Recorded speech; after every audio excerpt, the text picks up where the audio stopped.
O Vasco recebeu ontem o atacante Brenner como um novo reforço para seu elenco para os próximos 4 anos. E vai receber na madrugada de hoje para amanhã, 00h40, o atacante colombiano, o controvertido atacante colombiano Marino Inestrosa.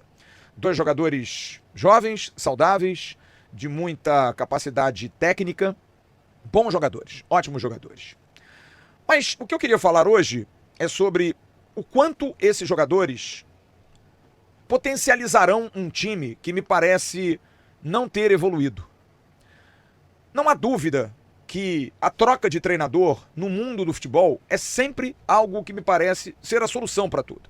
Trocar o técnico, tirar o técnico, mexer na comissão técnica é sempre mais rápido de solucionar do que trocar um time.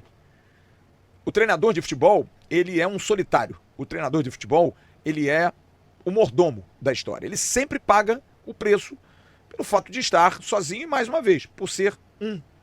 É mais fácil tirar um do que tirar 11. O que faz um treinador de futebol ser demitido? Resultados ruins? Sim. Mas às vezes um treinador se sustenta, mesmo perdendo, quando o seu trabalho é bom. Quando você vê que o time joga em cima, que o time consegue vencer duelos na partida, mas uma bola vadia você toma um gol. Num contra-ataque você toma um gol. Você perde um título às vezes massacrando o adversário e isso pesa, porque o resultado é o que é importante. Eu sou muito mais pela performance, porque para mim performance vem agregado ao resultado, é consequência o resultado. Quem performa bem tem mais possibilidade de ganhar. É a mesma coisa da questão de uma contratação ser uma aposta. Qualquer jogador pode dar errado. Mas quando você contrata um jogador de prateleira alta, jogador com bons números, com história, com capacidade de suportar pressão de jogar em grandes clubes, a tendência é que esse jogador esteja mais próximo do sucesso, porque já é algo rotineiro na vida dele, do que um jogador que é uma dúvida. Então, quanto mais você performa, mais próximo você está do bom resultado. Que pode não acontecer porque isso é um jogo. É o esporte. Às vezes o outro time também treina muito, performa bem, e por um detalhe, por uma situação. Os últimos anos do Vasco têm passado muito por uma cobrança que nós fazemos e que o torcedor faz, de algo que o Vasco perdeu, infelizmente, e que é comprovado, por exemplo, nos números do clássico Vasco e Flamengo. Desde 2017, fazemos um corte aqui de 9 anos. 9 anos. O Vasco da Gama jogou 34 partidas contra o seu maior rival, que sempre foi histórico em termos de disputas, com jogos iguais, vitórias do Vasco, vitórias do Flamengo, decisões, craques dos dois lados, e que criou-se um abismo por conta de gestões erradas, de irresponsabilidades, de bravatas. O Vasco foi ao fundo do poço, o Vasco se distanciou de um Flamengo que também viveu momentos ruins, mas soube se organizar. Desprezou a vaidade, vendeu seus jogadores, investiu em estrutura, conseguiu fazer uma gestão capaz de multiplicar esse dinheiro recebido com vendas de jogadores criados na base deles e tornou-se um clube potência. Claro que com vantagens de apoio governamental, apoio de Estado, apoio de patrocínios e privilégios em termos de negociações comerciais, a gente sabe de tudo isso. Isso é histórico. Mas a gente sabia conviver com isso e a gente ganhava mesmo assim. Só que hoje o abismo tornou-se maior em função exatamente desse distanciamento, desse favorecimento e de uma incompetência nossa. São 2 vitórias em 34 jogos. O Vasco precisa se reconstruir, precisa remodelar o seu pensamento para voltar a competir. É essa palavra mais importante, como eu vinha dizendo, que nós, torcedores do Vasco, nós apaixonados pelo Vasco, deixamos de ver o nosso time fazer. Competir, brigar, jogar de igual para igual. Ser superior, amassar o adversário. Há quanto tempo a gente não vê o Vasco amassando alguém? Aquela vitória de 6-0 sobre o Santos, eu tenho certeza que você, torcedor, olhou para o lado e disse assim, me belisca. Eu não estou acreditando. Sabe por quê? Porque passou a ser exceção à regra. Não passou a ser algo comum, que era comum ao Vasco. O Vasco, campeão brasileiro em 1997, só para tirar um recorte, ganha do Flamengo no Maracanã numa semifinal, classificando-se para a final com o Palmeiras de 4-1. Então era comum ao Vasco vencer e vencer bem seus adversários. Mas é claro, tinha vezes que perdia também, mas competia. E o Vasco deu ao seu torcedor na última quarta-feira um desânimo muito grande, porque criou-se uma expectativa em cima de um ano de 25 que foi nota 7. Poxa, mas o Vasco chegou à final da Copa do Brasil, mas fez um péssimo Campeonato Brasileiro. Fez uma péssima Sul-Americana. Eu não vou sofismar a temporada do Vasco achando que é nota 10 porque nós chegamos à final da Copa do Brasil e perdemos. Foi legal, mas foi longe de ser Vasco. E eu entendo que isso faz parte de uma reconstrução, isso faz parte de um processo, isso faz parte de uma melhoria. E cabe à direção do Vasco e ao técnico Fernando Diniz e aos jogadores ajustar isso.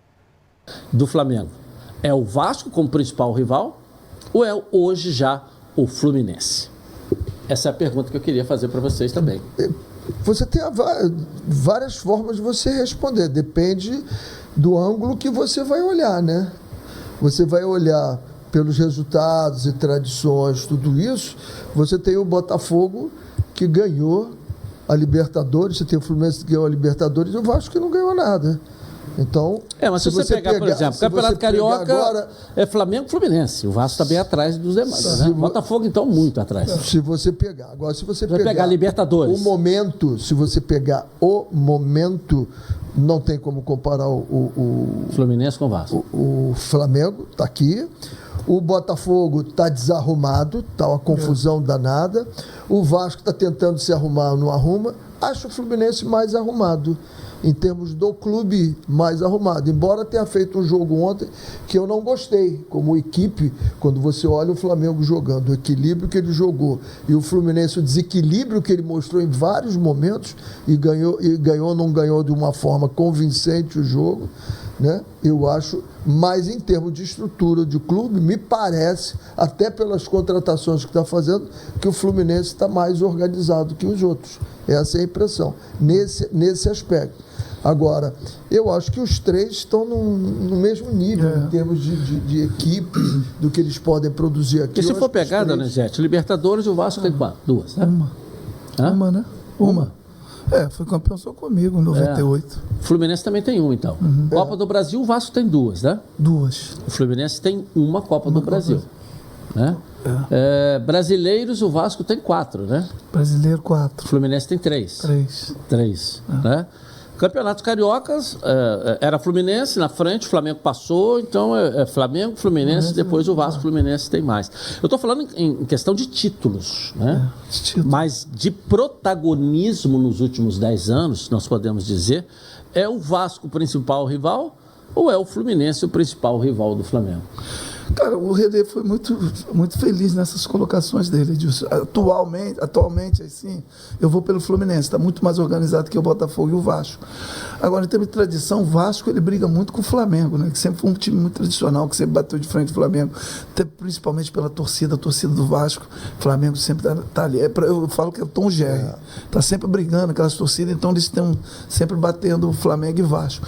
Mas no momento agora, eu acho que o Fluminense é o time mais certinho dos três. O Flamengo segue sendo cabeça do campeonato. Com essa chegada do Savarino agora vai dar uma qualidade maior, né? Se o Serna não sair, eu gosto desse jogador, é curioso. O Savarino é maravilhoso. Não era titular, mas eu gosto desse jogador. Do Botafogo era, Serna.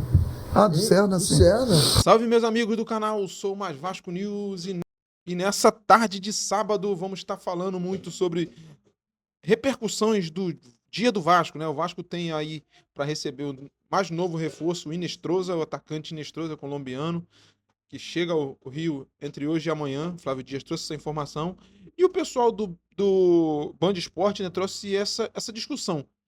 Quem é o principal rival do Flamengo hoje no campeonato Carioca e no Rio de Janeiro? Bom, a minha visão sempre vai ser o Vasco, independente da fase que o Vasco esteja.